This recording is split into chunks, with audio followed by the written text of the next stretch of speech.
Right, so Keir Starmer. It's the end of the year. You might have guessed he'd have some kind of a New Year message to pass on to the people of the UK, whether we wanted it or not, though sadly it's never the resignation announcement many of us keep hoping for. For the man as shameless as he is dishonest, it was an excuse to once again pretend he cares about anyone except himself. We're talking of pride and achievement in the UK, talking of war in Ukraine and Israel and Gaza, before turning the whole thing into a party political broadcast for himself. I found it to be as mind-numbing as it was angering. Not one apology for the mistakes he's made, the stupidity he's spouted, the offence he's caused, or the insults to so many on the left. Therefore, you can imagine that not just I have had something to say about his New Year message, but a great many people took to social media to have a say on it as well. And who am I to deny them a slot in this video? Starmer has ended the year as he will go on through 2024, being reviled by most people in this country. And if he does end up as Prime Minister at some point this year, it will be despite him, not because of him. Right, so Keir Starmer. It was another one of those speeches to end the year off, was it, Damo? You might be thinking that, and I'm afraid, yes, it was. Like most of his others, pretending everything is a relaunch as he tries to forget everything he's screwed up so far, perpetually blowing up in his face, as things tend to do. But that's what happens when you lie like a rug to the British public time after time and never apologise for any of it, despite the number of times you keep getting caught out doing it. So let's get it out the way and then we can shred it, can't we?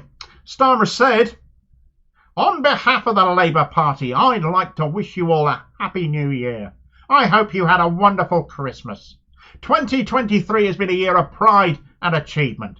For the Lionesses, yet again, so close to doing an unprecedented double.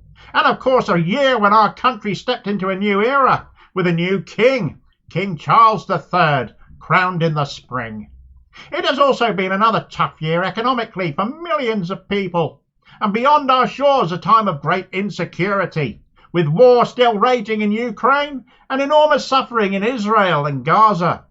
The Labour Party will do everything we can in 2024 to push for a political solution to that conflict. A secure Israel alongside a viable Palestinian state.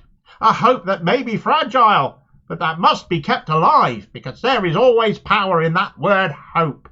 It is the fuel of change, the oxygen of a better future. And this year, in Britain, the power to shape the future of our country will rest in your hands.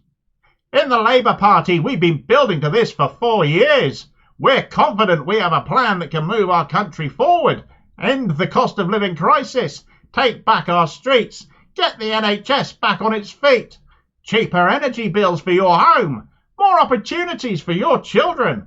But most of all, I'm ready to renew our politics so it once again serves our country. I know that politics isn't held in particularly high regard in Britain, but I've spent 4 years bringing the Labour Party back to service, and in 2024 we can do the same for politics. So wherever you are, however you're celebrating, Happy New Year. Let's make sure this year is where together we get Britain's future back.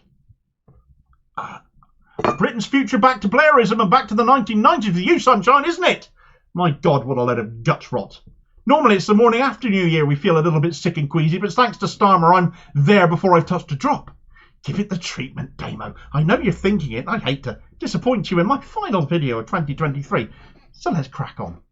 Pride and achievement, he said, and in that context he brought up football, again, and the king. Nothing against the Lionesses at all. It's a shame Starmer does keep weaponising football as if it helps him relate to ordinary people, because it doesn't. If you're like me, you just groan inwardly every time he does it.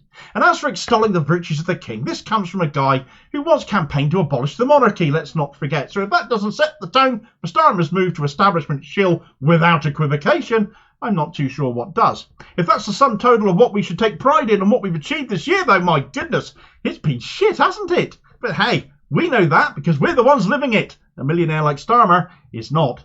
I wonder if he's bought his poor sister who takes her own sandwiches to the pub a lunch yet. Anyway, next came Ukraine, which actually it turns out might have ended within months. If you caught my video on that the other day, seems it might have been the UK and US that have kept that going. But then he moved on to the enormous suffering in Israel and Gaza. Don't you dare equivocate that. Not you. Never from you. All deaths are tragic, of course, But the assault on Gaza so massively outweighs what happened in Israel on October the 7th. Nearly 30,000 people are dead in Gaza. Over 11,000 of them are children, and Israel is saying they won't stop. And you said, and we know you said it, so don't you dare deny it again, Israel had the right to starve them and deny water to them, to cut the power off to them, and then you denied you ever said it. You're a liar. You've never acknowledged that, and you've never apologised for that. You morally corrupt sham of a man. So devoted to Zionism and Israel, you will never, ever lead this country in a manner that will hold Israel to account. You can extol the virtues of the two-state solution all you like, but when Israeli figures have publicly binned that idea, not least the Israeli ambassador to the UK, Zibi Odavelli, who the Labour Muslim Network, your affiliated Muslim body to your party, have demanded you, yourself, Starmer, not share a platform with again for what she said, and you have not had the decency to even offer a reply to them over, then your sentiment is just words, and only a fool, frankly, would trust you an inch on the genocide in the Middle East. You, just like Rishi Sunak, have shamed and embarrassed this entire nation in refusing to condemn Israel and to demand sanctions and to take them to court. Instead, all eyes and admiration are on with South Africa right now for finally doing what decades of occupation and apartheid, being the ones to call that out and do what must be done and take Israel to court, all the while you and Sunak just stand there saying Israel has its right to defend itself. Well, screw you. You talk of the fuel of change, reminding us we can't afford any fuel anymore. You talk of the oxygen for a better future when your weasel words are literally oxygen theft, especially when you promise nothing but more austerity, more budget cutting, and carry on exactly where the Tories have left off. You had the nerve to talk of hope when you offer none. End the cost of living crisis, but you won't offer any investment to do that and see it happen. How is it you're going to achieve growth without investment? Taking back our streets when we never lost them, restoring the NHS when both you and your health minion Wes Streeting are rolling in private health donor cash, and Streeting keeps jumping up and down about bringing in more privatisation instead of renationalisation, as you yourself stood for leader for, but of course never meant. Those 10 leadership pledges this year formally binned in their entirety by you, proving you never meant a damn word of them, never meant a damn word you stood for leader on, and are therefore in the job by fraud. Cheaper energy bills from your plans for GB Energy will only supply to the same suppliers that have been scalping us with greedflation, not directly supplying us as a proper nationalised energy service would. It's socialism for the energy corporations and more capitalism for us under your red Tory leadership. That's what we have to look forward to by a Keir Starmer-led government. You talk of politics not being in high regard, but you're the living, breathing embodiment of that, and there will be no deviation from it, no matter if it is you or Sunak walking into number 10 after the general election. You'd have to be mad to vote for either of you, and I, most assuredly, will not be. If you want change in this country, you need to vote progressively, no matter how safe a seat for which rancid party you might happen to live in, because it tells them at the end of the day of the politics and the policies you believe in and want, and it increases the presence of smaller parties, making that seat less safe going forward for whatever useless politician happens to get in. The Green Party did astonishingly well in local elections this year. They will be getting my vote in the general election too. Politics for change, not just swapping one bunch of Tories for another. Well, that's my say on the matter, but as I alluded to earlier, plenty of others on social media have taken Starmer's little video apart too, in equally colourful ways.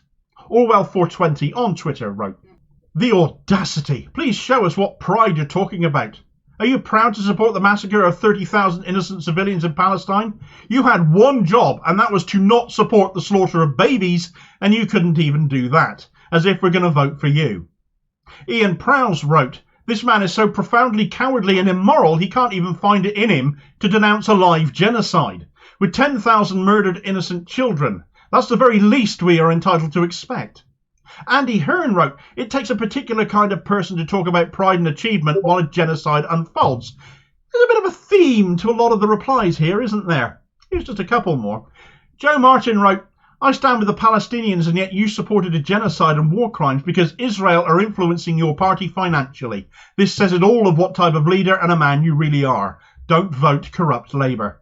And I think the account known as Frank Owen's legendary paintbrush summed it up the most succinctly by saying, "We're effed."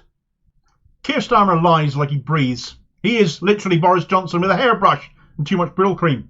A man so hopelessly inept that turning to the matter of Ukraine, he went to Estonia instead. And on the matter of ceasefires, which he has, of course, consistently opposed in Gaza, he decided to chunter on about that again, all while stood in front of a bloody tank. If you want to know more, you need to watch this video next, and I'll hopefully see you on the next vid in the new year. Cheers, folks.